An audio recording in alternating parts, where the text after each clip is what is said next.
the Hollywood Unapologetic Podcast with Orlando Delbert, Filmmaking Essentials. Today we're getting into something that's really stirred things up in Hollywood, President Trump's idea for 100% tariff on films made outside the U.S. Yeah, it's definitely caused a lot of buzz. And not necessarily the good kind, concern, confusion. Yeah. Those seem to be the main takeaways so far. Absolutely. And for you listening, we want this to be your way to quickly get a handle on this. It's a complex situation, potentially with some big ripple effects. We're drawing on reports from places like TV Technology, CNN Business, Investopedia, Screen Daily, NDTV, Invest, and others.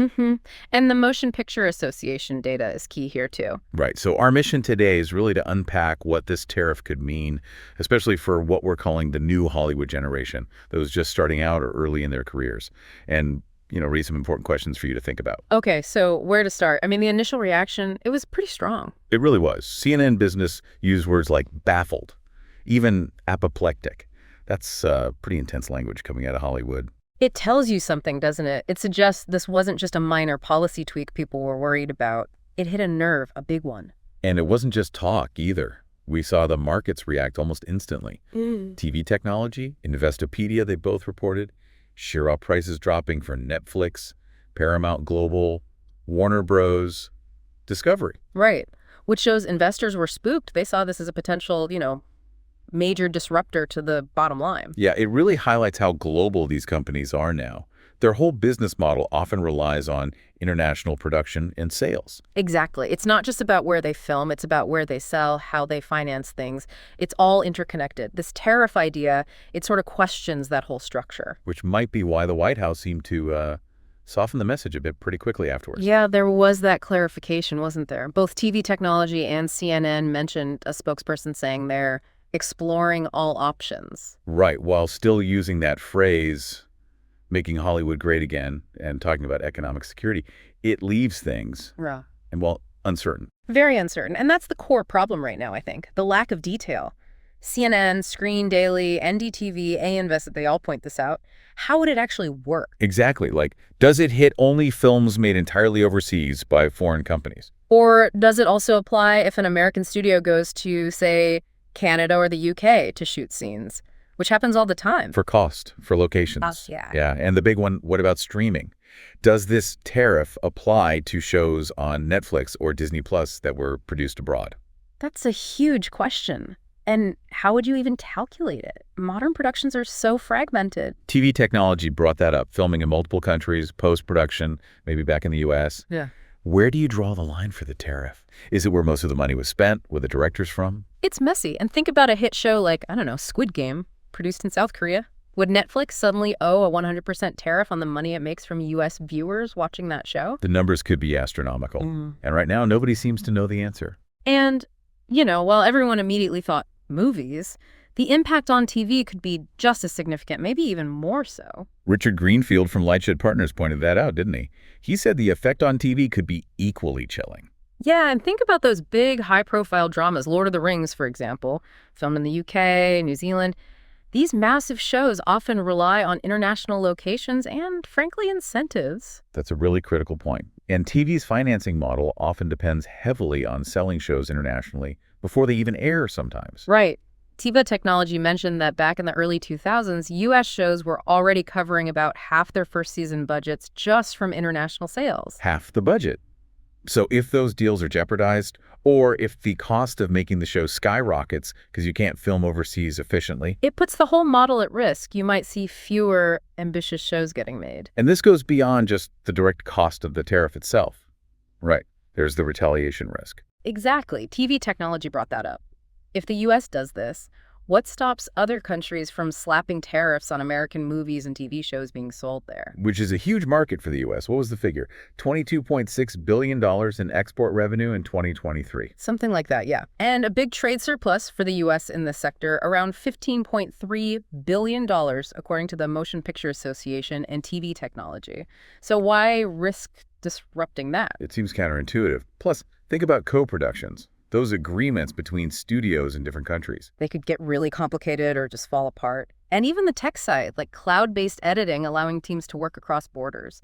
This tariff could just throw a wrench in all of that smooth, globalized workflow. Okay, let's zoom out a bit to the U.S. economy. The Motion Picture Association paints a picture of a pretty significant industry. Oh, definitely. 2.32 million jobs, they say. $229 billion in wages every year. Payments to, over 194,000 businesses? Yeah, and location shooting itself pumps money into local areas, potentially over $1 million a day.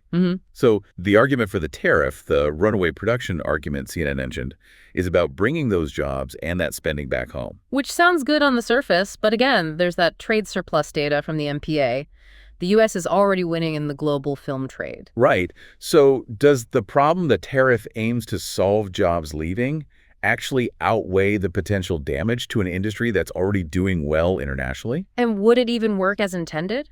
A-Invest brought up Disney's savings from international production, billions of dollars. $3.2 billion, wasn't it, in their 2024 report? Yeah, so if you force studios to film everything in the U.S., costs are likely going to go up. A lot. And what happens when costs go up? Well, studios get more cautious. They might greenlight fewer projects, fewer movies, fewer TV shows overall. Which brings us squarely to the new Hollywood generation, if there are fewer projects being made. That means fewer jobs. Fewer opportunities for actors, writers, directors, crew members who are just starting out trying to get their foot in the door. Exactly. And what about the kind of experience they get? Globalization has meant chances to work on international co-productions, get diverse perspectives. That could dry up, couldn't it? If everything becomes more localized, those global learning opportunities might shrink. So it's a real question. Would this tariff actually create more entry-level jobs here? Or would the whole industry just contract, leading to fewer jobs overall everywhere? It's the key question for someone entering the field now, isn't it? How does this potentially change your path? What kinds of projects are going to be available? And what skills become more important? Do you focus only on things relevant to U.S.-based shoots? Or could there be an upside? Could it maybe force more innovation in lower-budget U.S. filmmaking?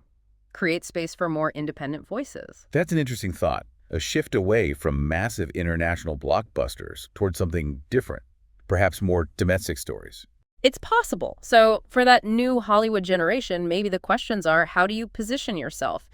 Do you advocate for different solutions, like, say, better tax incentives for filming in the U.S. instead of a tariff? How do you adapt if the whole landscape of co-production and distribution starts to shift under your feet? These are big strategic questions for young careers. And looking internationally, the reaction hasn't exactly been positive, has it? No.